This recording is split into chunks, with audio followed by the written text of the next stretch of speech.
Hey everyone, thanks for joining us today for another monthly live session with the Founders Compass. I'm your host, Phil Neal, and today we're going to dive deeper into why founders don't actually break first. So today I have a little presentation that I want to walk you guys through. So I'll share my screen, and then we're going to have a little Q&A session at the end so that I can actually help you guys with your business. So let me share the screen. All right. Everybody sees this. I'm looking at myself on the live stream. There's a lag, but I think I'm there. All right, good. So last month, we looked into how we could improve our founder skill for next year. We mostly focused on the fact that there's actually two worlds that we have to navigate as founder. There's the business game and the founder journey. And the reason why it's so difficult right now to perform as a founder is because most solutions out there only focus on one or the two. There's no solution at the crossroad. And this crossroad is crucial because you can be enlightened all you want, but you still have a business to run at the end of the day. Or you can have a lot of business skill, but if you don't have the inner alignment and the inner awareness of how you actually make your decisions, you're just going to go faster into the failure zone, even if you have skills.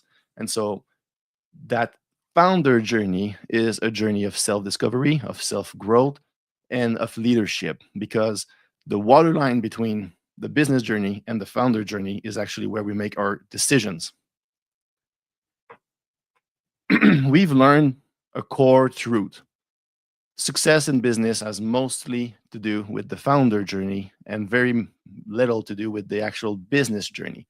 You can have the best idea in the world with the most brilliant people and still fail because, as a leader, you crumble under the pressure of the uncertainty that is characteristic of the founder journey.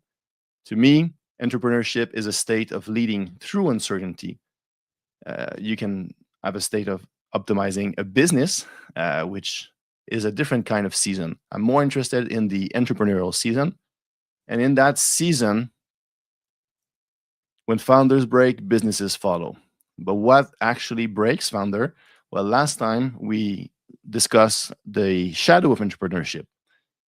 I explained that the unique pressure of running a business through uncertain times create a shadow of emotion within us. It's characterized by three different emotions: uncertainty, fear, and unworthiness. These three emotions visit us at some point. It's inevitable. There's no exoneration from that. It's part of the nature of leading through uncertainty. And per the word on screen. But uncertainty is a founder issue, not a business issue. And if we try to solve these emotional driver through only business solution, we're going to be jumping from one advice to the other, stuck in motion, losing momentum. We have to address these emotions first so that we regain clarity and make good decision quality. Because the first domino of startup failure is actually reactivity, because it is a symptom of losing the capacity to sustain decision quality under pressure. And that destroys our business. It makes us do bad hires. It pushes us into founder conflict. It makes us change our mind all the time. Whatever pattern feels more natural to you becomes assertive in the shadow. And it is our unaddressed biases that take over the show. And so, yes, self awareness is key for intuition, for proper leadership, and for resilience, because resilience, or in other words, entrepreneurial grit, is more than endurance or perseverance. It's cycles of renewal and recovery and adaptive intelligence. So it requires wisdom. And so this is what we help you with at Founders Compass. And this is also the topic of the day, where we're going to go into a deeper level of understanding of the system around the founder and how they actually break. So today we're going to focus on a new concept, which I call the pressure cascade. But before we get into that, I want to tell you about the actual situation out there. So, a recent survey of 400 plus founders pointed out that 72% of these founders were mentally suffering, anxiety, depression, burnout. The toll of leading their company was heavy on their shoulders. And it's much more prevalent amongst founder circle than in the general population as a whole because of that unique state of leading through uncertainty. The bigger problem is that 81% are silent and that they don't talk about it. And so the pressure builds. And if you don't talk about it, people can't really read it on your face. This is a picture of when I broke as a founder. I don't look broken. I even wrote "best dad" on my cheeks, But that was my lowest point. And had I had a vocabulary to bring it out and actually talk about it, I think we would have been able to correct course. But I ended it up there because of the pressure cascade that I'll introduce you in just a few minutes, which is the fact that when the founder enters the shadow, the pressure doesn't stay inside him. It ripples across the whole organization. So I know that I think right now we're only 3 people. So hopefully you guys will participate. But I want to ask you a question before we get into the new concept too much. If you look at how you're feeling right now, do you feel the presence of one of these 3 emotional shadow driver? Please write in the chat if right now you feel mostly in a state of uncertainty, a state of fear, or unworthiness. Or maybe you're just not sure because you haven't built that muscle yet. But to help you, uncertainty offers relief through decision. I have to decide. Fear offers relief through action. I must do something before it's too late. And unworthiness offers relief through proving yourself.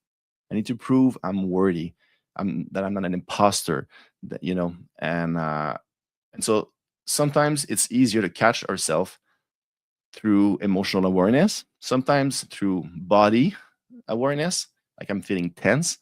Other times it's really catching your thoughts. And for me, that's actually how it's easier. When I find myself being overly conceptual and trying to decide on a bunch of different pathways, then I know my uncertainty is driving the show. And if I'm not careful, it's going to become a fear response. And in fear response, then my risk management becomes less powerful. And risk management is one of my superpower as a founder. But then when I'm in fear mode, I need to be careful because I cannot rely on it just as much. And of course, unworthiness is about taking bigger risk, proving yourself. All right. Everybody had time to answer. Now, this leads us to our core concept of the day, the pressure cascade.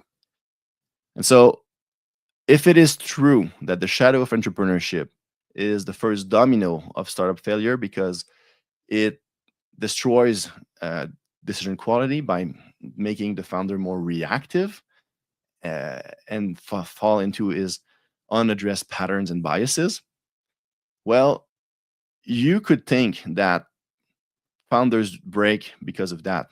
And it is sometimes true, but most often the way it really happens is we tough it out. Like founders have this hunger to achieve, to push through. They are typically tougher than a normal human because they go into the unknown and they trust in themselves. They believe they won't be in the majority of statistic of people that fail or that break.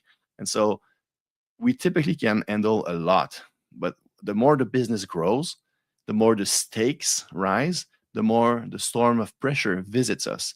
And the less aware we are over our patterns, the more they take over the show. And so all of a sudden, we're no longer leading our business.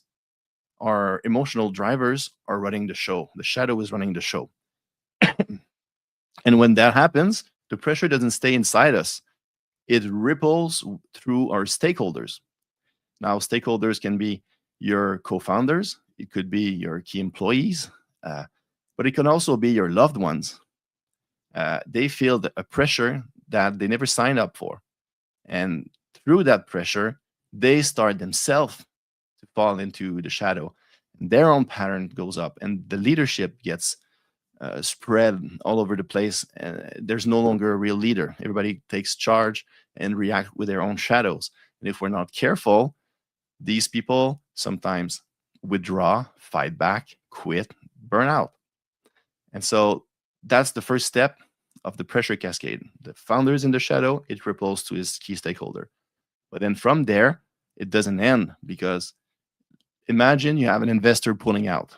Well, of course, you lose the money, or but the investor is more than the money he brings. It's also a mentor, often. It's also a network of contact. It's also the conceptual safety that he will invest in future round. And so just like if you lose a sales guy, you now have to either replace him or do the process of cold calling potential prospect, which is an addition of pressure, because you have to take that on now. But you also lose the conceptual safety. I'm sorry, I'm a bit sick today. The conceptual safety of that salesperson potentially bringing you a big deal, just like the investor reinvesting or opening up his network of contact. And so that creates a multiplication effect of pressure, because you have to take on the day to day, and you lose the conceptual safety that was giving you some stability in that phase of leading through uncertainty. And as founders, that little island of stability is worth a lot, because it allows us to center ourselves into something that feels like a controllable safety zone. So when we receive the pressure back, it's no longer incremental, and we don't see it coming. And then all of a sudden, we're way past our limit. Then we become more and more reactive, more stakeholders break, and eventually we break ourselves. So here's a little visual. I wanted to explain it before I show the video because it goes kind of fast. So the founder is here. He enters the shadow. Well, before that, he has his stakeholders here. He enters the shadow. The shadow ripples on the key stakeholders, Keystone employee, executive team. They feel the shadow, they react. And in their shadow mode, some withdraw, some burn out. You can have a divorce, fight back. All of that conceptual safety is lost on top of the day to day. And it goes back to the founder as a multiplication of pressure, which makes him even more in the shadows, even more reactive, even more fragile. And then the whole system collapses, and then the founders break, and the business follows.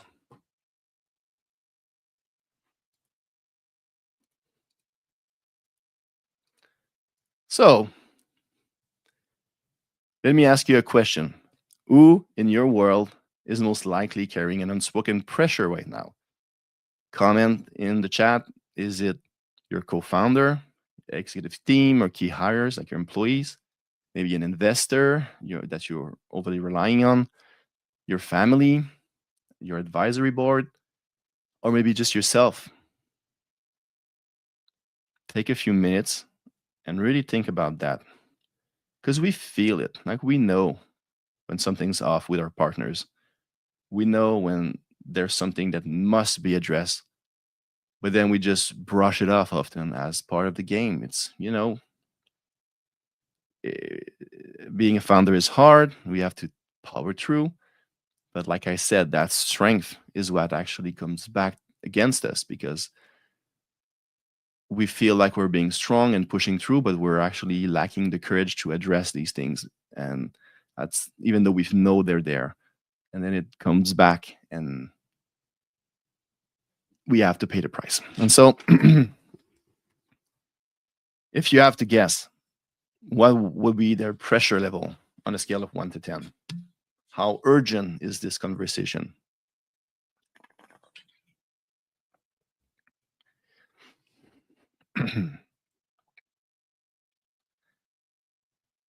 All right.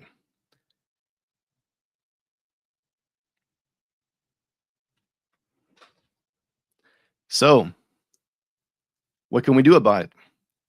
Well, monitoring it is important. I have a system to monitor the state of pressure across your organization. and how to address it in the weekly meetings in a very simple way that is actually useful. But the truth is, you also need to address the leader because it starts there. The pressure cascade starts with the CEO, the leader. And so, on top of monitoring it, you need to have tools to actually navigate the shadow. And to me, that's the 3C protocol. The first one is being calm, then clarify, then commit. So, what does that mean? You can't think your way out of the shadow.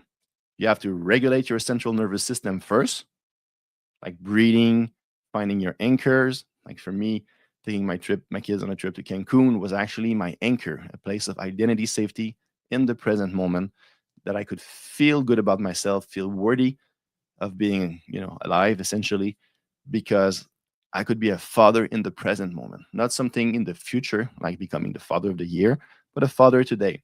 So we all have these little anchors that we are aware or not, that we can find our bliss within.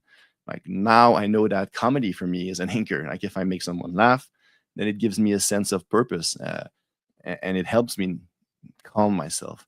Expansiveness for me, going into nature, hiking, high ceilings is a simple way also to feel that I'm not contracting on myself, I'm expanding. And so, thinking about what are your personal anchors, but also your business anchor. What remains true about your business in chaos? An example, like for me, the shadow of entrepreneurship is a core truth that I had to pay a high price to learn. That's not going to change. I can turn it into a software, a class, a course, a workshop, like I'm doing right now. The how can change, but the core truth remains the same.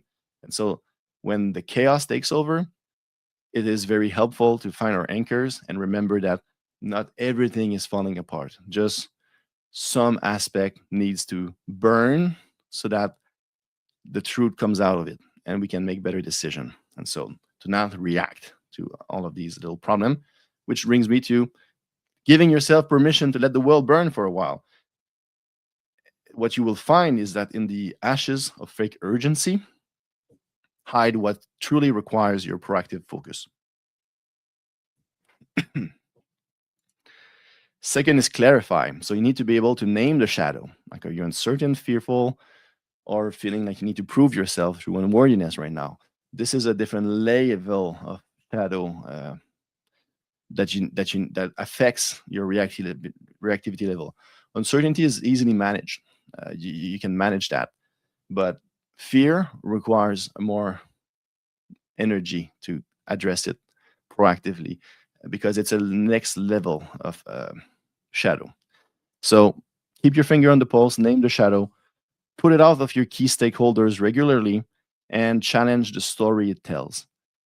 The shadow creates motion chaos, sorry, the French coming out, and destroys momentum because it activates unspoken narratives and triggers reactive pattern. What are your reactive patterns? What are your triggers? You need to pay attention so that you can catch yourself. And then once you catch yourself, you need to really look at it and see, is that actually true? Or is it just a normal phase within the growth of my business? And I should not panic about that. I should just go back to my process, honor my decision, and continue. The last one is to commit. So if a decision is required, which I would challenge you because I think often we don't need to decide, we just need to let the world burn. And in stillness, we find our clarity. But if a decision is required, evaluate its quality first and only commit to decision that are of quality and stay true to them when the shadow offers you relief through change. Because often the shadow tempts us with promises of growth or relief if we react to it. But it's usually an empty lottery ticket and it will cost us our health and our success. If you think about it, when you make a proactive decision from a place of calm, it's way more likely to be the right decision than when you have to challenge that decision from a place of panic. So let's choose a future where our inner operating system, what is the actual structure of skill that allows us to sustain decision quality, that inner operating system actually holds under pressure so that you don't break and your business doesn't follow. If you're interested in actually building that inner operating system, you can scan the QR code and book a call with me. We are doing cohorts of 12 founders. Uh, and so essentially, we have a program that teaches you how your inner operating system is right now, how to upgrade it, and how to stop the pressure cascade with the tools to monitor the pressure level within your organization so that you actually have the right data to know if the suggestion your key executive is making is a reactive one, or if he really thinks that that's what we need to do because he's able to control his state or her state. So the program is about a month. It's 3-hour session per week. We go through installing that inner operating system and that weekly pressure pulse within your organization. So that's what I had for you guys today. I hope it was valuable. If you have any questions, I'm happy to answer.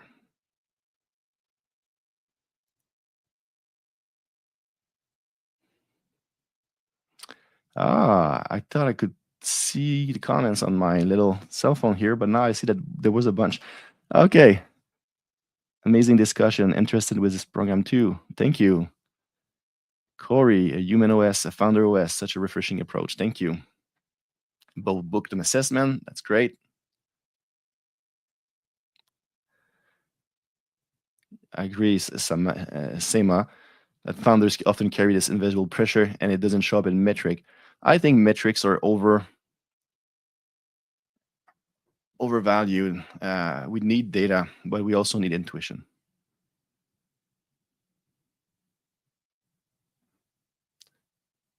Anubhav, you've been building your inner OS. That's great.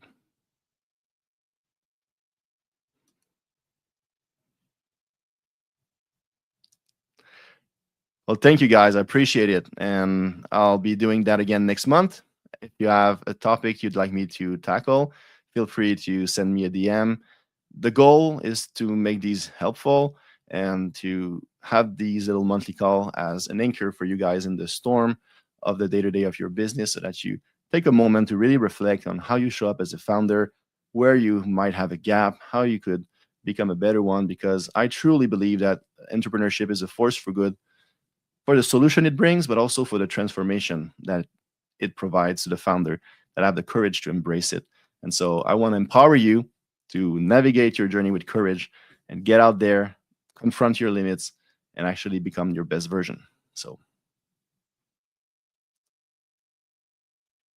all right. Thank you guys. Have a great day.